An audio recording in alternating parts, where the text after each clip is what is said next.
All right, so today we're going to be looking at the High Priestess. She's the second, but technically the third card in the major arcana. And she represents the energy of intuition. So if she was to come up in a traditional tarot card read with the Rider-Waite deck, which is what this comes from, then she could potentially represent the woman, or if the person asking is a woman, it might represent herself, or if a man is asking about a woman, then it would represent her. And this woman would be mysterious and somehow connecting with our intuition. So if the card is upright, it would represent like an intuitive knowing or intuitive attraction. Whereas if it was reversed, it would mean that our intuition or our insight about the situation or the person is off.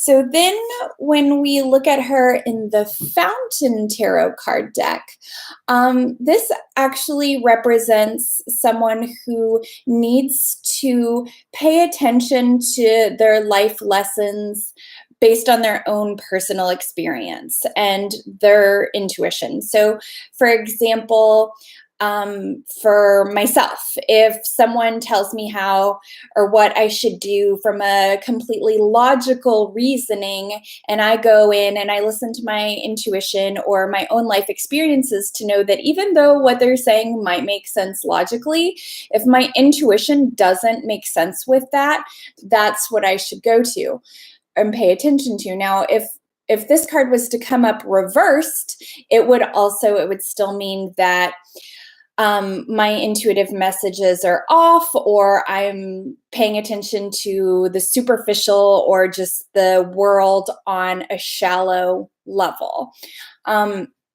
So the thing that I think is tricky about our intuition, that I do think the tarot cards can help us identify, is that a lot of times, or it could very well be that our intuition is guided by potentially negative programs that we've picked up from our childhood that have to do with unhealed traumas. So like we might intuitively be attracted to someone who is not good for us necessarily. And that's because we're attracted to them because then we can repeat our negative patterns from childhood. Like this would be obvious in the case of people who attract abusive relationships or tend to find themselves stuck in certain patterns. And that could be in any form. It could be, in job situations or whatever. So if you notice that you seem to be attracting the same patterns in your life, I would strongly suggest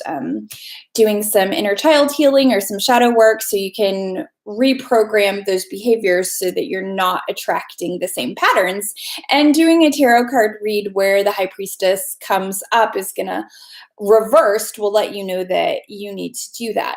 Now, the last deck that I am looking at, again, is the Star Child. So here we have the High Priestess and the Star Child deck.